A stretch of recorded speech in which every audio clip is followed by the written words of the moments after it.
Hey peeps, this is Starks, the autistic gnome. I'm out at my park. Thought I'd kind of give you a different view. There's a statue behind me there, I think. Just making sure I'm centered here. So this is the park I come and I have a meditation in. Okay, so we had somebody request that maybe I touch a little bit more on the tools. So for my other stuff. Okay, so when I've got to go into my dining room, it's very overstimulating. I've mentioned that. Okay. So I have certain tools that I go to my meals with. I have headphones in that are connected to my phone, and I listen to usually audiobooks. Right now I'm listening to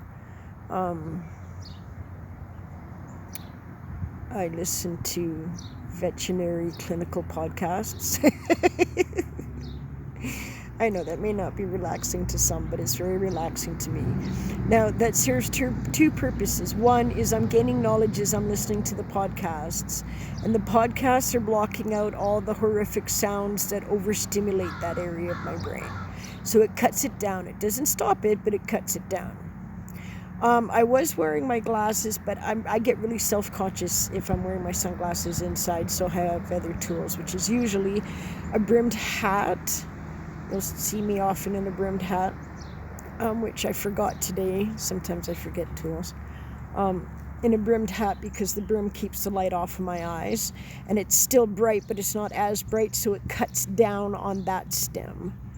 I've used hoodies. You put your hood up around, and it cuts off a lot of stems, and it just kind of gives you a few minutes to take a couple of deep breaths and reground myself, kind of deal.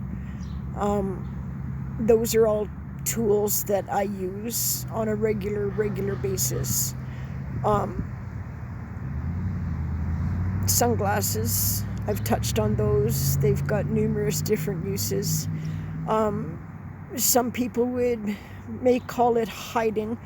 They may see it as I'm hiding behind my sunglasses, and they're partially right, but it's a small partial of, that's part of the reason. That's one of the things is so that people can't see my eyes and I don't see other people's eyes.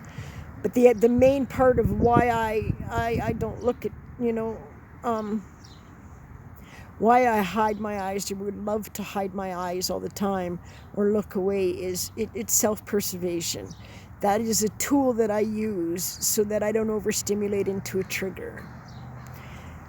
So sunglasses, that's one of the uses as a tool when you're comfortable wearing your sunglasses. Another is they also block light, but inside I feel really self-conscious, so I don't usually wear my sunglasses inside.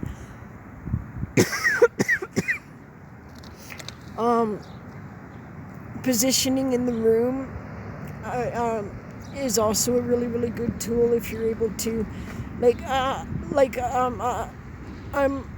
the table that I sit at. Anybody can sit wherever they want to sit, but there's a nice table right by the window, and I can also stare off. I stare off into the window, and there's no other table on the window side of me. It's just nature, so I can kind of get lost. And then the energies, I feel energies.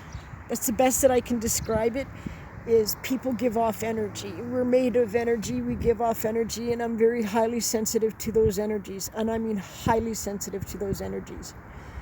So I need tools when I'm walking around. I need tools where I place myself in the room where there's the least amount of energy that's going to hit me, and I have distraction, which is another great tool. Is I can look out that window and I can count my brain counts. It never stops counting. That's a built-in tool that I have that over 53 years I've just gotten used to. But I will count how many red cars just went by, how many red trucks went by, how many trees there are in the park, how many leaves each tree has. My brain will continuously count. So I can look out the window and count the cars go by and count the trees that are out there. It distracts me from the sensory stuff in my environment. It's like I put up an energy bubble, I guess you could say. I eat quickly, but not so quickly, because I really do enjoy that feeling of community. But as soon as I can get away from everything that is stimming me so much, as soon as I can get away from it, I can start getting back to normal. So one of the tools I use is eat fairly quickly, but not enough to be rude. Again, politeness is a huge deal to me. Okay, we'll just leave it at that. Okay, so those are the tools that I use to go down to the dining room. I also often walk with my head down. That it's twofold. Then I have somewhere to put my eyes because I'm inside and I don't have sunglasses on, so I'll walk with my head down, and I've usually got a build cap on. I just have to kind of put a bubble around me where their energies aren't directly touching me. I know it sounds off the wall to most people, but I'm just authentically me, right? I live openly. So if I'm comfortable enough around you, I know I'm going to get off topic here, and that's just the way that I roll. So you can either,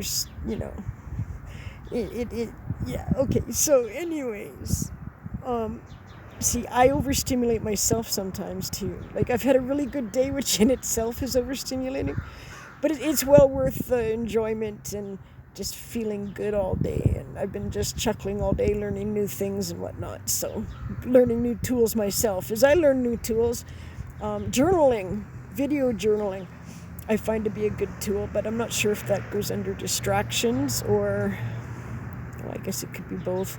Journaling, distractions. If you're into crafts, if you're into athletics, go for walks, go for runs, set up your own gym, just things that'll distract your mind for a while.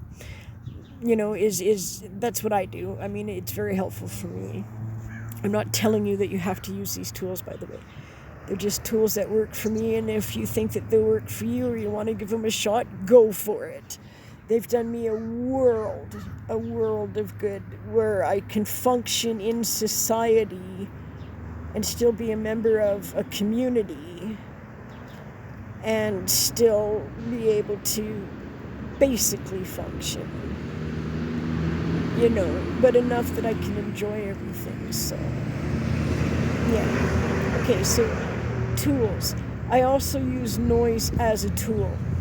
Sounds weird, right? But white noise, and there's I can't remember. There's AMI. I can't remember. There's another type of stuff that is good stimulant and bad stimulant. But I'll come back to that one. I promise you, at some point I'll get back to that one. But noises like bird noises and noises like, let's see, okay, so I'll put on YouTube and I'll put forest bird songs for 4 hours, then I'll go with whale songs for 4 hours, or I'll do like an 8-hour wild hedgehog eating sounds, or train whistles and thunder and lightning. That kind of stuff is what I play in my own environment.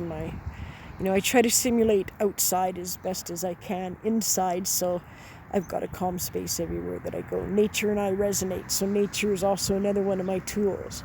When I'm starting to feel like everything's kind of building up on me, I've had a lot of people today or whatever, which is good. I like it. I just come to the park and then I take deep breaths. So, deep breathing, 5-minute deep breathing, which we'll do at the end of this, which is coming up really soon. But it is my main, I saved the very best one for last. It is my main coping tool for anything that triggers me. Okay, so we're going to take 5 deep breaths in and 5 deep breaths out. If you only have time for 2 or 3, then do 2 or 3. But I'm going to do 5. If you want to join me in 5, that's really awesome. Okay? So what we're going to do is we're going to breathe in, and we're just going to focus on each breath. If your mind wanders on a breath, let it wander for that breath. Next breath, refocus it to your breath. For 5 breaths, just focus on your breathing. Allow yourself to, your mind will wander, allow it to, but then bring it back to the next breath. Ready? Let's go. In. Hold. Out.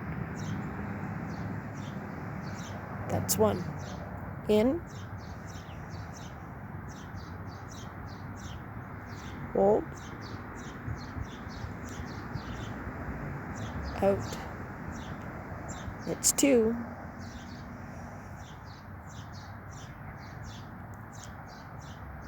Hold.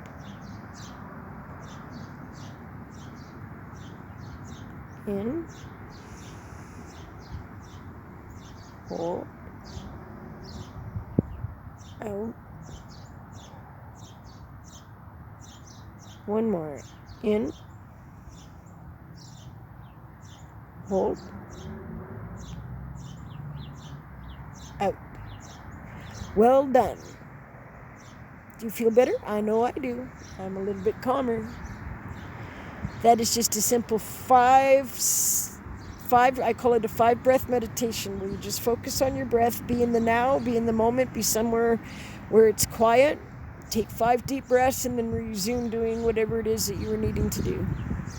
Have a good one. Use the tools if you think they'll work. If not, they're interesting nonetheless. Talk to you later. This is Starks out. Peace, bro.